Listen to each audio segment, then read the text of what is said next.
Hello students, my name is Ayush Larry and welcome back to my channel Medical Aid with Ayush. Today we are going to continue our fundamental of nursing topic that name is assessment of patient. ये हमारी इस video का second part है, तो अगर आपको इसके बाकी के पार्ट्स चेक करने हैं तो या तो आप ऊपर आई बटन पर क्लिक कर या फिर आप मेरी असेसमेंट ऑफ पेशेंट की प्लेलिस्ट में जाकर उन सारी वीडियोस को देख सकते हैं। So without wasting any time let's get start this video. हमारी इस वीडियो की फर्स्ट टॉपिक का नाम है types of nursing assessment. Students, हमारे नर्सिंग असेसमेंट के बहुत सारे टाइप्स होते हैं जिनको अब हम पढ़ने जा रहे हैं। There are several types of nursing assessment, each conducted at different time and for different purpose. Students, इसका मतलब है कि जो हमारे सेवरल टाइप्स है हमारे नर्सिंग असेसमेंट के, वो हमारे कंडक्ट करे जाते हैं डिफरेंट टाइम पर और डिफरेंट पर्पस पर। यानी कि अगर मैं आपको आसान भाषा में बताऊं तो हमारे जो टाइप्स हैं नर्सिंग असेसमेंट के, ये हमारे हर अलग टाइम पर हर अलग प्रोसीजर के लिए बनाए गए हैं। यानी कि जैसा जिसका प्रोसीजर, जैसा जिसका प्रॉब्लम, वैसा ही उसको उसके हिसाब से उसको ट्रीटमेंट और उसकी केयर। सो हमारा फर्स्ट आता है असेसमेंट का type, initial assessment. Students, initial assessment हमारा वो वाला असेसमेंट होता है जो कि हमारा हॉस्पिटल के अंदर आते ही हमारे पेशेंट्स के साथ होता है।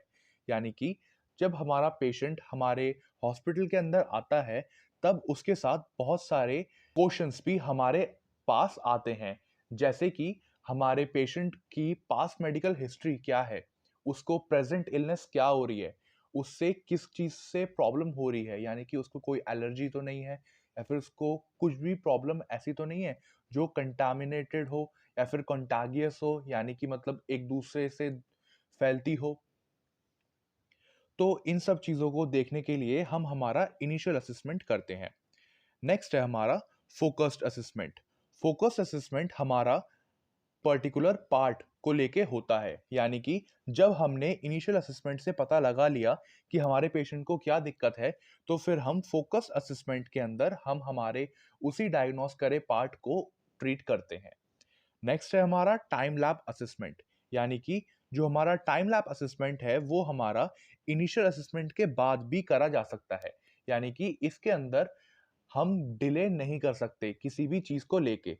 हम हमारे पेशेंट की जो इनिशियल असेसमेंट है वो करने के बाद हम हमारे पेशेंट को टाइम लैब असेसमेंट के अंदर डालेंगे और फिर उसका ट्रीटमेंट जल्द से जल्द स्टार्ट करेंगे। नेक्स्ट आता है हमारा इमरजेंसी असेसमेंट। इमरजेंसी असेसमेंट के नाम से आपको पता चल रहा होगा कि इसमें क्या होगा। ये हमारा इमरजेंसी केसेस के अंदर डील करा जाता है, यानी कि एक्सीडेंटल केसेस में, प्रेगनेंसी केसेस में, या फिर कुछ भी ऐसी एक इमरजेंसी जिसके अंदर हमारे पेशेंट की लाइफ थ्रेटनिंग कंडीशन हो रही है, उसके अंदर हम हमारा ये इमरजेंसी असेसमेंट करेंगे। नेक्स्ट आते हैं हमारे techniques of physical examination. Techniques हमारी मेनली 5 टाइप्स की होती हैं जो कि हमारे फिजिकल डाटा को दिखाती हैं जो कि हमारे पेशेंट का है। इसके अंदर सबसे पहले आता है हमारा inspection.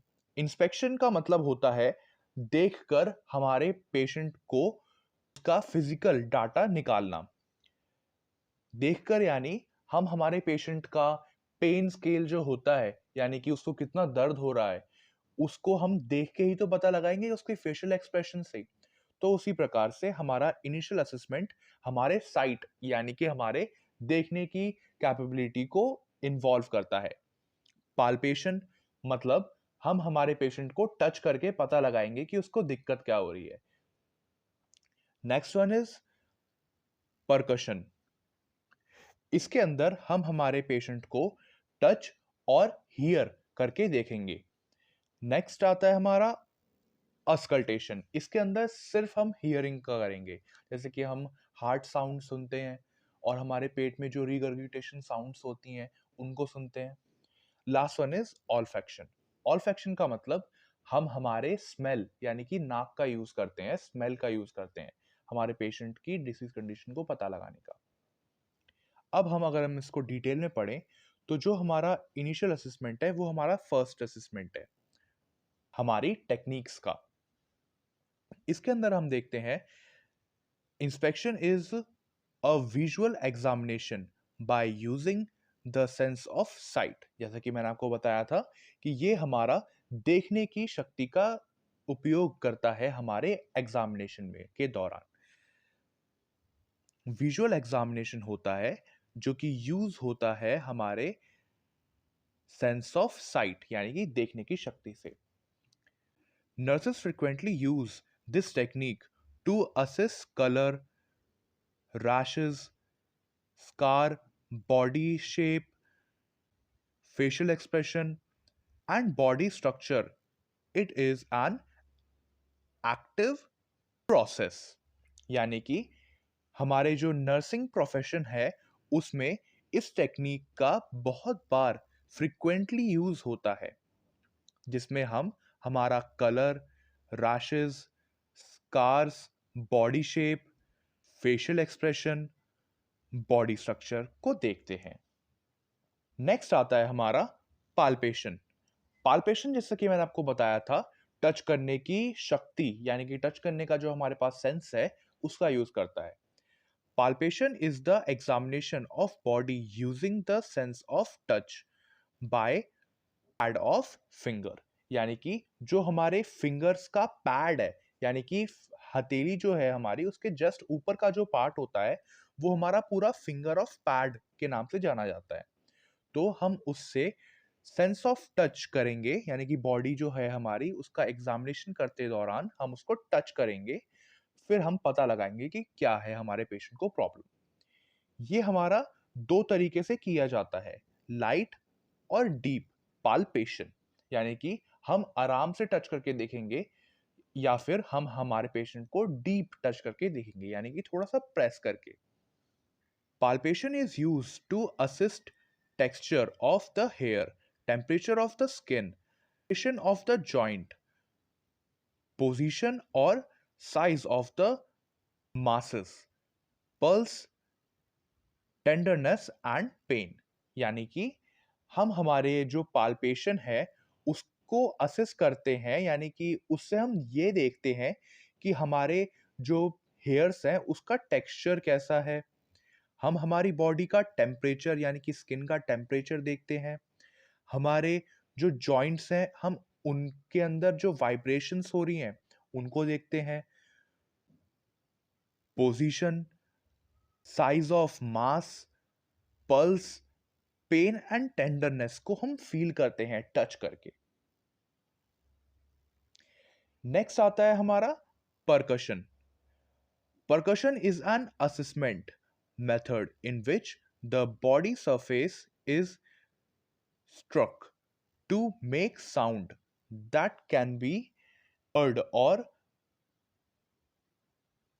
vibration that can be felt।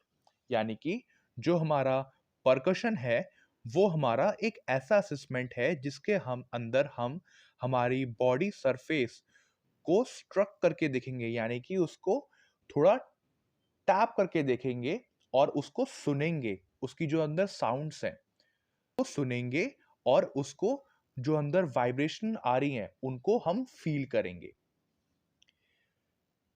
ये भी हमारा दो टाइप्स में आता है, यानी कि जो हमारा परकशन है वो डायरेक्ट और इनडायरेक्ट में आता है। यानी कि हम डायरेक्टली हम हमारे पेशेंट की वाइब्रेशंस और उसके साउंड्स को असेस कर रहे हैं और इनडायरेक्टली भी हम कर रहे हैं। नेक्स्ट आता है हमारा auscultation. Auscultation is the process of listening to sound producing within the body. It may be of two type। यानी कि जो हमारा ऑस्कल्टेशन है जैसे कि मैंने आपको बताया था ये हमारा लिसनिंग ऑफ साउंड का प्रोसीजर है। यानी कि इसके अंदर हम हमारी सुनने की शक्ति का प्रयोग करते हैं, जिसके मेनली दो टाइप आते हैं। पहला टाइप है हमारा डायरेक्ट और दूसरा है इनडायरेक्ट। जो हमारा डायरेक्ट पार्ट है उसके अंदर हम हमारे नेकेड ईयर यानी कि अनएडेड ईयर यानी कि हम हमारे सिर्फ कानों का यूज करते हैं उस साउंड को सुनने में। और जो हमारा इनडायरेक्ट है उसके अंदर हम हमारे स्टेथोस्कोप का यूज करते हैं हमारे जो बॉडी है उसकी साउंड्स को सुनने में। नेक्स्ट है हमारा ऑल्फैक्शन। जैसा कि मैंने आपको बताया था पहले, ऑल्फैक्शन हमारा सूंघने की शक्ति का उपयोग करता है, यानी कि हमारे सेंस ऑफ स्मेल का यूज करता है। स्मेल कह लो या फिर कह लो आप ऑर्डर। ऑर्डर भी मतलब एक सिनोनिम है हमारे स्मेल का। अब हम स्मेल किस चीज की करते हैं? हम हमारे अल्कोहल, यूरिन और स्वेट, इन 3 चीजों की स्मेल करते हैं मेनली हमारे पेशेंट की बॉडी पे। स्टूडेंट्स, मैं आपको ये बताना चाहता हूँ कि जो हमारे ये टेक्निक्स हैं जो कि मैंने आपको अभी डिटेल में पढ़ाई हैं, ये आपकी बहुत ज़्यादा इम्पोर्टेंट है। ये आपके मेनली 10 मार्क्स के क्वेश्चन पेपर में आ सकती है। तो प्लीज़ इस वाले को आप अच्छे से डिटेल में पढ़िएगा। नेक्स्ट टॉपिक आती है हमारी roles of nurses in physical examination, यानी कि हमारी जो नर्सेस है उनका क्या रोल्स है हमारे फिजिकल एग्जामिनेशन के अंदर। इसके मेनली 3 रोल्स होते हैं हमारे फिजिकल एग्जामिनेशन के अंदर। पहला है preparation of environment. Preparation of environment से आपको समझ में आ रहा होगा कि हम इसमें करते क्या होंगे। इसका मतलब ये है कि जब हमारा पेशेंट हमारे हॉस्पिटल के अंदर आता है तो उसके अकॉर्डिंग, यानी कि पेशेंट की कंडीशन के अकॉर्डिंग हमको उसके आसपास का एनवायरनमेंट बदलना होगा, यानी कि वार्म एनवायरनमेंट उसको देना होगा। स्वीट एंड क्वाइट एनवायरनमेंट उसको देखते हैं तो उसकी रिकवरी में उसको हेल्प होगी। बट अगर हम एज कंपेयर टू बहुत शोर वाला एनवायरनमेंट, उसके कंपैरिजन में एक पीस एनवायरनमेंट में हमारा पेशेंट ज़्यादा कंफर्टेबल और ज़्यादा अच्छी तरीके से रह पाएगा। तो हमें हमारे पेशेंट का जो एनवायरनमेंट है उसका ध्यान रखना होगा और उसको प्रिपरेशन करनी होगी। नेक्स्ट है हमारा प्रिपरेशन ऑफ आर्टिकल्स, या फिर हम कह सकते हैं इक्विपमेंट्स एंड इंस्ट्रूमेंट। यानी कि जब हमारा पेशेंट हमारे हॉस्पिटल के अंदर आ गया है, फिर हम हमारे पेशेंट के जो आर्टिकल्स हैं उसको, या फिर कह सकते हैं हम उसको इक्विपमेंट्स और उसके इंस्ट्रूमेंट्स का प्रिपरेशन करेंगे। इंस्ट्रूमेंट या आर्टिकल्स आपके कुछ भी हो सकते हैं। आपके जो टॉवल्स, पिल्लोज, ब्लैंकेट्स, सोप, या फिर आपके जो इंस्ट्रूमेंट है, यानी कि आपके जितने भी फोर्सेप्स हैं उनको भी हम इसी कैटेगरी में रखते हैं। यानी कि जब हमारा पेशेंट हमारे वार्ड के अंदर आता है तब हमें हमारा सेकंड रोल यही होता है कि उसके जितने भी आर्टिकल्स, इक्विपमेंट्स हैं और इंस्ट्रूमेंट है उनको प्रिपेयर करना। थर्ड है हमारा प्रिपरेशन ऑफ क्लाइंट, यानी कि प्रोसीजर से पहले हम हमारे पेशेंट को प्रिपेयर करना होगा, मेंटली भी और फिजिकली भी। यानी कि जब हमारा पेशेंट अपने हॉस्पिटल, अपने वार्ड के अंदर आता है तब हमें हमारे पेशेंट के साथ नरमी से और बहुत शांति से बर्ताव करना चाहिए। नहीं तो पेशेंट के अंदर और ज़्यादा एंग्जाइटी आ जाएगी और वो ठीक होने के बजाय और ज़्यादा तबीयत खराब कर लेगा अपनी।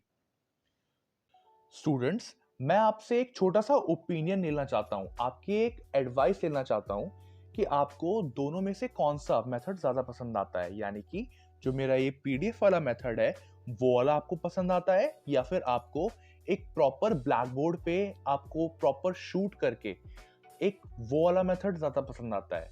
आप प्लीज़ कमेंट में ये लिखिए कि आपको दोनों में से कौन सा अच्छा लगता है, ब्लैक बोर्ड वाला या फिर मेरा ये पीडीएफ वाला मेथड। दोनों में से आपको कौन सा अच्छा लगता है? Please comment down and thanks for watching. I hope you can easily understand. Please इस वीडियो को अपने एक ऐसे पर्सन के साथ शेयर करिए जिसको हमारी हेल्प की जरूरत है।